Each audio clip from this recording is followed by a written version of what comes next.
Hello children, nice to see you all, and I'm going to start by sharing my screen so you can see what we're going to be talking about today. So now that we're all together, I'd like to start by saying, this is the day that the Lord has made. Let us all rejoice and be glad in it. Okay, so today children, we are sharing a story from the Bible, and as you can see, it's called The Prodigal Son, and it links really well to our theme about relationships. And as I said to you on Monday, we are focusing on that this week, and this is the last collective worship linked to that for this year. So we're really thinking about the importance of relationships, and this story actually comes from the older part of the Bible called the Old Testament, and this part of the Bible talks about life before Jesus was actually born. I wonder whether all of you know what prodigal means. I'm actually going to tell you this, and you might like to talk about it after this collective worship.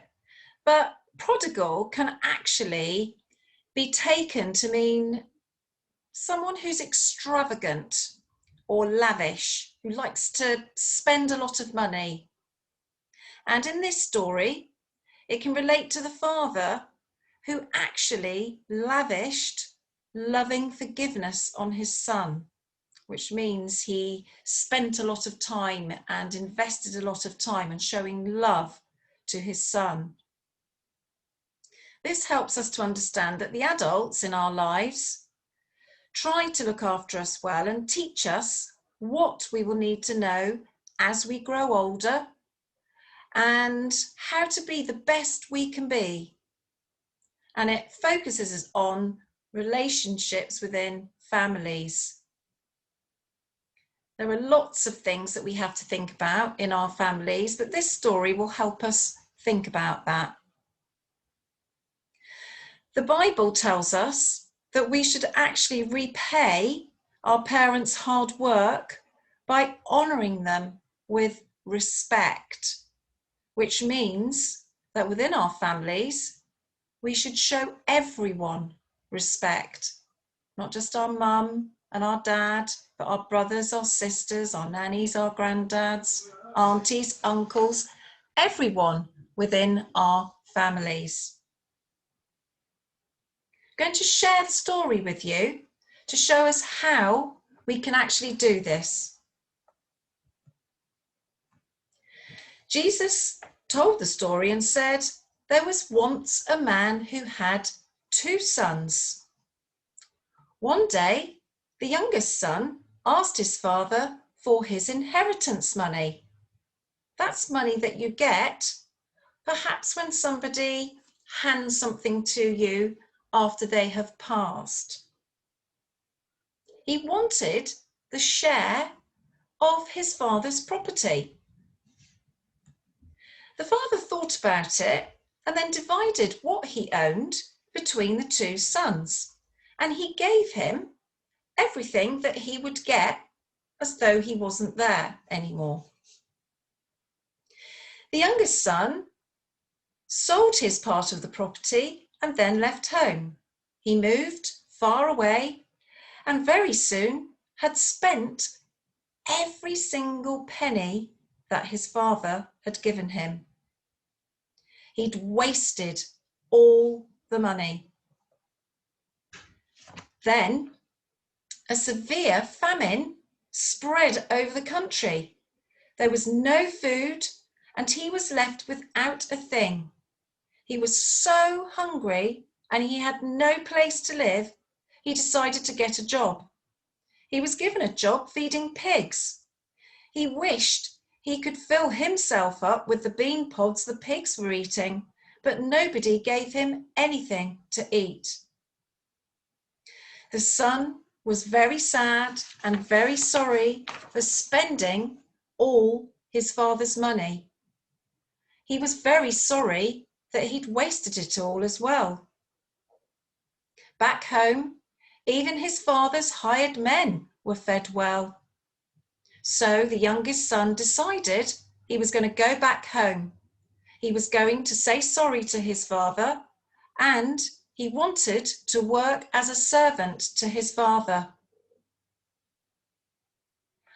I wonder what his father is going to say when he gets home. Do you think his father's going to be pleased to see him? Or do you think his father's going to say, "Why have you wasted all the money that I gave you?" I wonder which one it's going to be.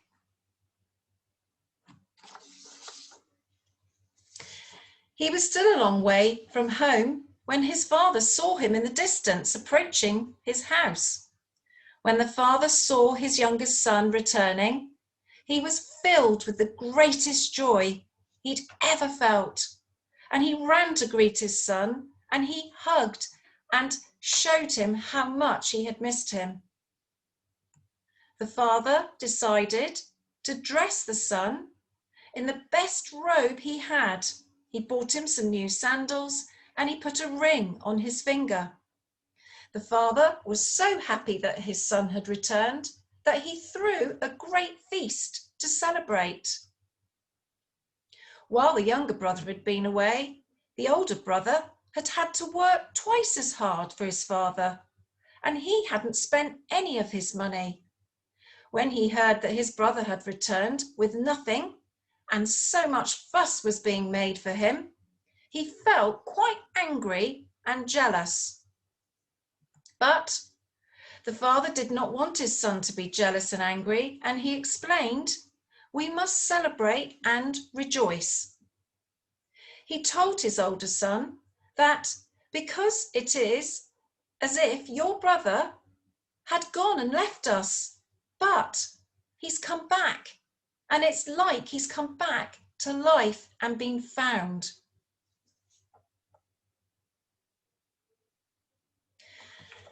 Now this story helps us, I'll just go back to the end of the story. This story helps us to think sometimes relationships can break down in families.